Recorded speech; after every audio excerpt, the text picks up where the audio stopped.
Welcome to Burn the Ship, the podcast that helps entrepreneurs go all in on their business, and we introduce them to professionals that can help them to do so. Today, we have a very special guest. Christopher, how are you doing today? I'm wonderful. How are you doing today? I'm doing pretty good. I can't complain. It's been a beautiful day. Beautiful day. Yes, it has been. Yes, please introduce yourself in the name of your business. Sure. Hi, my name is Christopher Kunney. I am the managing partner for IOTech Consulting. Awesome. We so look forward to learning more about your business. Thank you. Before we get there, we want to learn a little bit more about you. Sure. And we understand that time is one of our most valuable assets. Absolutely. So let's jump into things. Tell us about yourself. Well, let's get to it quick and dirty. Wow. Like I said, my name is Christopher Kunney. I'm the managing partner for IOTech Consulting. My background has been, I stopped counting at 30 plus years in the IT industry, working for Fortune 100 companies like Hewlett-Packard and AT&T, and mid-sized companies like Verso Technologies. In the late 1990s, I was a part of the first kind of dot-com bubble, acquired a web development company and was doing a lot of web development back in the day. Bubble burst, had to get a job, started teaching as an adjunct professor. And during that course of teaching, found an interest in an emerging industry, and that was healthcare technology.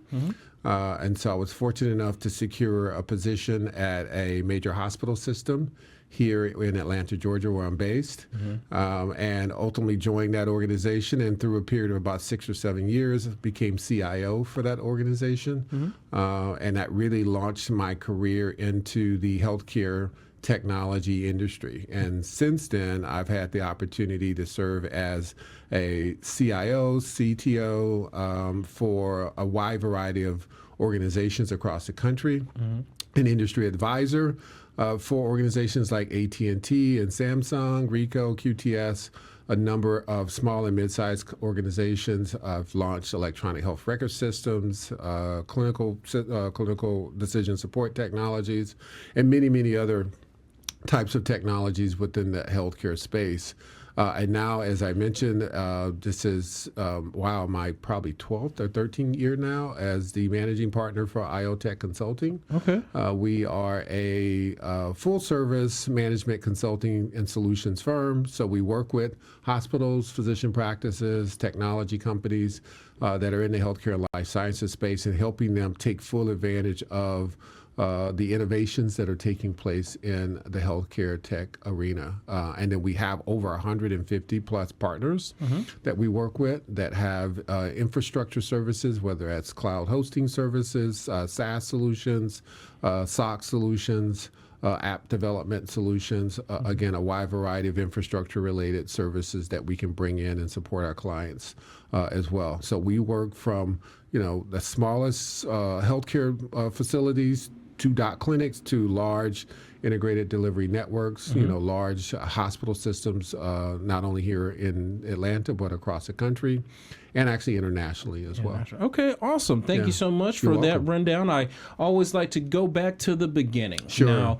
for yourself, you said it was early 90s as you were getting your education, and then you went into the space of technology. Right. Was it one of those things where you had influences surrounding you and you saw they were in computers, or were you saying, I'm going to strike out and do something different? Tell us a little bit of how it originated and you got into that space. Sure.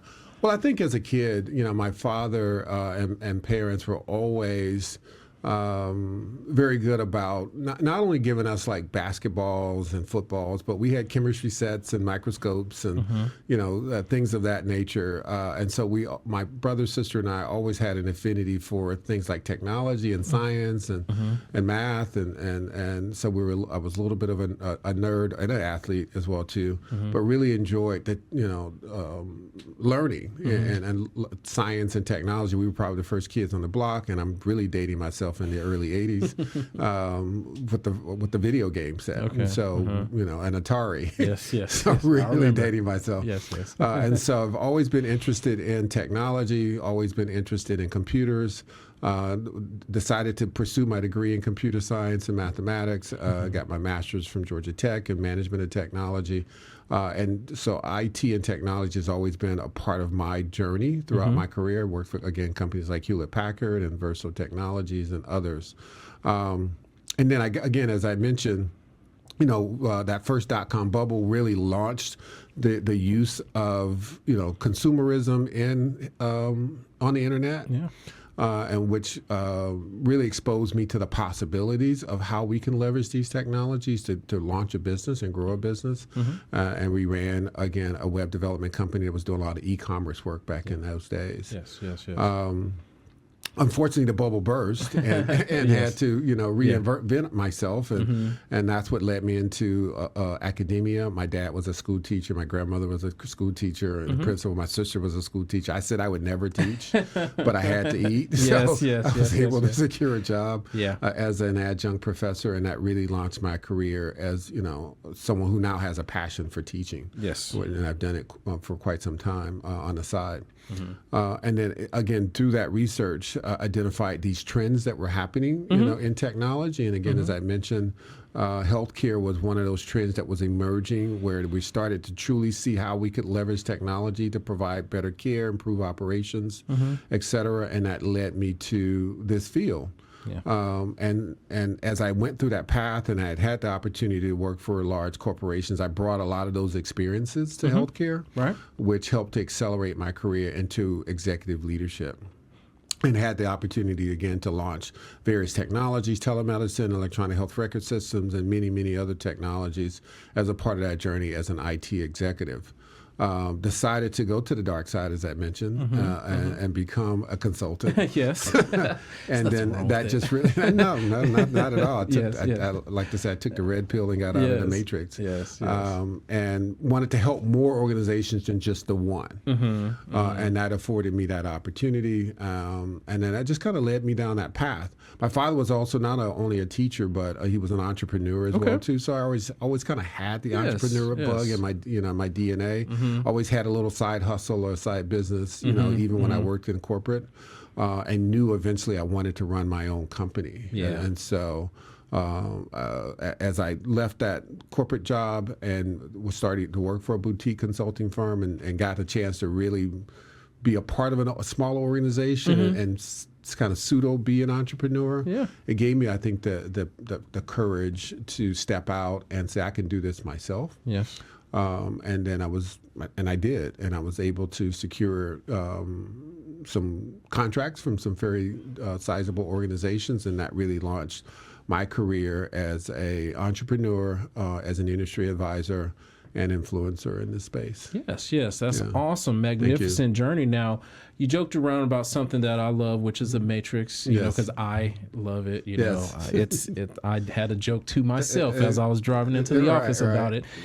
But it's the red pill. You said you made a decision to do that, which is very challenging for a lot of people to say, hey, I'm going to strike out and go, especially leaving a corporate umbrella or a professorship, it's challenging at times. It can be scary. Yes. Was there an event that happened that said, you know what, I'm going to burn the ship and I'm going to go all in on my own? Tell us a little bit about that. That's a good question. So I was driving home. I remember distinctly. I was was working for a company that was in the early stages. We call them cloud service providers now. Back then, we called them ASPs. I was working for a company that was developing a CRM application that was basically a cloud-based or an ASP application. We were a fairly mid-sized company, so we were almost like a startup. So I had a chance to put my hands on a lot of different things. As an IT leader, we did some mergers and acquisitions. We sped off my division and made it a for-profit part of our business as well. So I got a chance to have somewhat of a taste of being an entrepreneur through that experience. And I was driving home one day, and I could hear, I don't know if it was the universe, God, my own internal thoughts that said, hey, it's time for you to step out, and do this. And what's the worst that can happen? It doesn't work out. You can always go back and get another job, and keep your lights on, but you'll always regret if you don't. And I've kind of always had the philosophy of this. And one, I didn't want to, hopefully God has me living a long, full life, and I'm taking my last breaths, and I'm looking back over my life and thinking about, the good, bad, and the ugly and the regrets. And I said I never wanted to just regret not trying. Gotcha. Right, and even if it wasn't successful, at least I tried, and I didn't want to wonder what if. So that was one thing. The other thing was, what's the worst that can happen, and can I survive it? Yes. And so I've always kind of adopted that as my philosophy in life as well too. Is that I don't want to wake up one day and say I wish I woulda, coulda, shoulda. And the other thing is, well, okay, what's the worst that can happen? Yeah. Can I survive it? It's like jumping out of a plane without a parachute. Well, I probably wouldn't do that. No. But I have jumped out of a plane Okay. With a parachute, and I survived it. Yes, and yes, it was an amazing experience as well, too. And so that's always kind of been my philosophy and what's led me down this path. And I have had businesses that weren't successful. That specific business, the web development one, ended up, we have to close the doors on it because of economic conditions, but it was a great learning experience. Yes. It let me know I could launch a company. It let me know I could survive it if it wasn't successful. And I had the ability to go out and hunt and fish and eat what I kill on my own. Nice. Yeah. So no regrets. No regrets is what's pushed you out. No, I'm saying that's what pushed you out there. Absolutely. You didn't want to have any. I didn't want to have no later regrets. on. So, that's correct. So you got out there and you were explaining to us how you're helping with so many different technological things. Sure. Let's take one segment of your business to talk about. If someone is watching today, the lights will turn on when you share what it is that you do, so they can know how to refer you. No, absolutely. So in healthcare, technologies can be a very daunting journey for many organizations. And what technology should we choose? How do we integrate those with other existing systems? What are the privacy and security aspects of that we have to maintain and manage? What technology should we select in order to best fit for our organization? And then how do we maximize the use of those technologies? And so that's really what kind of launched my company, IOTech Consulting, is that we help to guide organizations through that journey from sitting down and developing a strategy around how we want to leverage technology. Because the way I try to describe technology doesn't matter what vertical you're in, is it really is the next utility. When you think about this business that we're in, it'd be very difficult to operate it without electricity, right? All right. Be probably inconvenient to not have plumbing here as well, and most definitely it would be a challenge to operate it without IT. Yes. And so IT now has become really the next utility for all industries, and healthcare is not exclusive from that. The question is, how do you want to leverage that utility in the best way possible to provide better care for your patients, to improve operations, and continue to stay competitive in a highly competitive marketplace. And so we help our clients understand, that journey. We help them develop strategies around that. We help them identify the right types of technologies to make an investment in. And then we assist them with the acquisition, the implementation, ongoing support, and maintenance and compliance risk associated with that as well too. Yeah, putting together. Yeah, exactly. And then we've already vetted, again, 150 plus top tier IT solutions providers. So we can go in and bring the right players in to support our clients. Yes. That have already, again, been vetted to deliver the best services possible as well. Okay.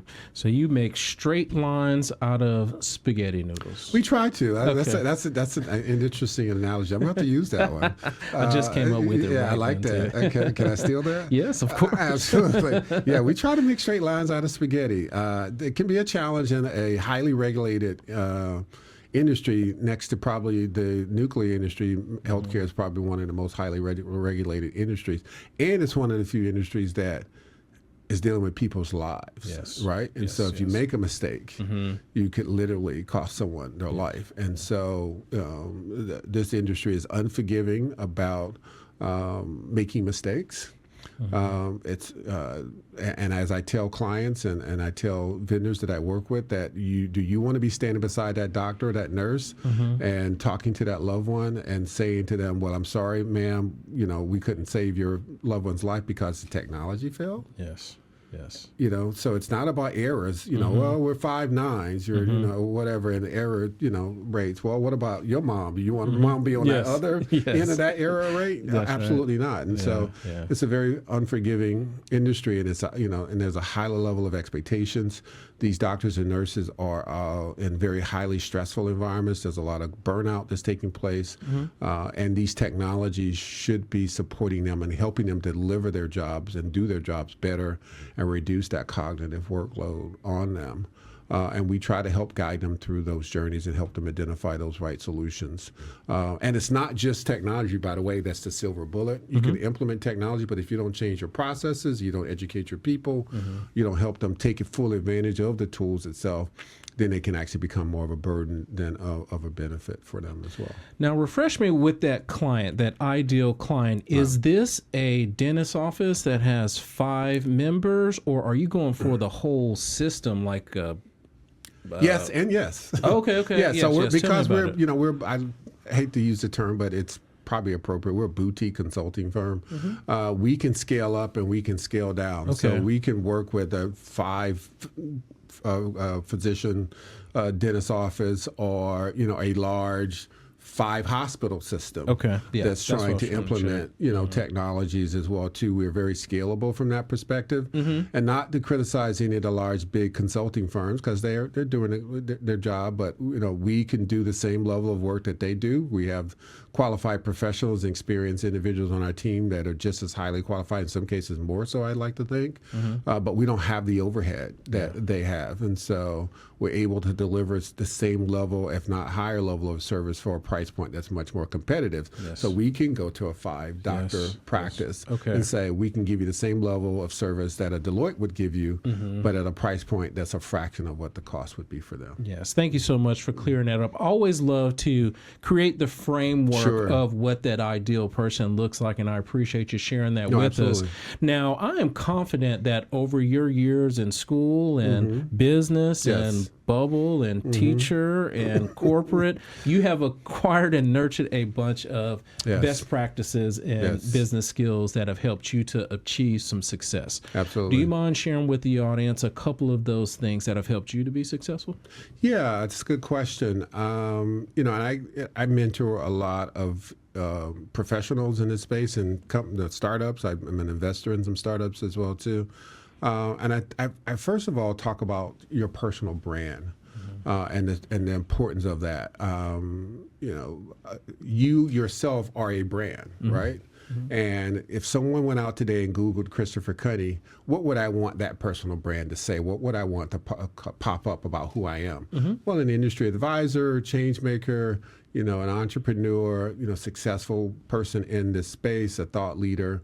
All those things are important to me, and am I very conscious about making sure I'm building that personal brand, and I am, and so I think first and foremost, making sure you understand what your personal brand looks like, and then what your business personal brand is going to look like as well too, so that if they're looking for the type of services that you are trying to offer, making sure that your website, your social media post, your profile reflects that, I think is key. 2, I think the power of networking is huge. I would say 80-90% of the business that we get through referrals and through our network and our relationships that we've built over. I've built, and my colleagues have built over a 30-plus year of being in this industry. And we do stuff. We push stuff out digitally, and we do digital marketing, and that brings in some customers.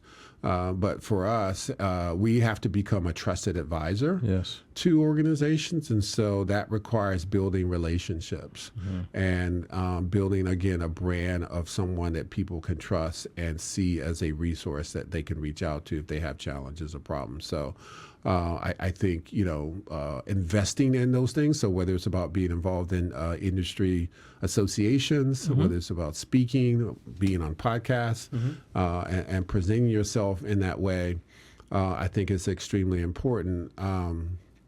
And then for me, I'm always a lifelong learner as well too. I'm always trying to be ahead of the curve, Right. And learn and be a part of the change that's happening in an industry versus being a casualty of the change. So I've won awards that were like change maker awards, and I'm very proud of that because I do want to be a change maker. I want to be the person or a company and individuals that are helping to drive innovation and change in our industry. And so always adopting that mindset, I think, puts you, in a much more competitive position than just waiting until the industry is fully adopted these technologies or services, and now you're coming as a laggard and trying to present yourself. I think you have a harder road to win business if you are waiting until you're, again, one of those laggards in the industry. Yeah, makes a lot of sense. Early innovation is, early adopting is always an important part of things. I really do appreciate you sharing these things, for the business owners. I really do like your branding aspect of things because being in sales for all of these years, people are going to or have a higher probability of purchasing if they like you. That's right. If they like your business. That's right. And then if they believe in your service. Absolutely. And your branding is very key to all of those things. Exactly. So thank you so much for sharing those. Now, no, you're absolutely correct. And despite all the algorithms and, again, digital marketing, at the end of the day, people do business with people that they like. Yes, that's a fact. They buy products and services that they believe in, and they develop a loyalty around. And even if you make mistakes as a business person, if you're there and you admit to those mistakes and you manage through them, people respect that as well too. That's right. Yeah, standing in front of it. Listen, stand in front of it. That's right. Don't try to be a laggard and catch it on the back end. Or point the finger at someone else and say it's their problem. That's a fact. Be the one throat the choke. That's nice. I like that. All right. So you told us a lot about yourself, your businesses, your journey, and those business skills that are essential. Now I want to take some time and talk about Christopher. Right. So let's just say the business is continuing to do well. You guys acquired whatever y'all need to acquire. Absolutely. Time, money is no issue at all. Yeah. What is it that Christopher would do with his time?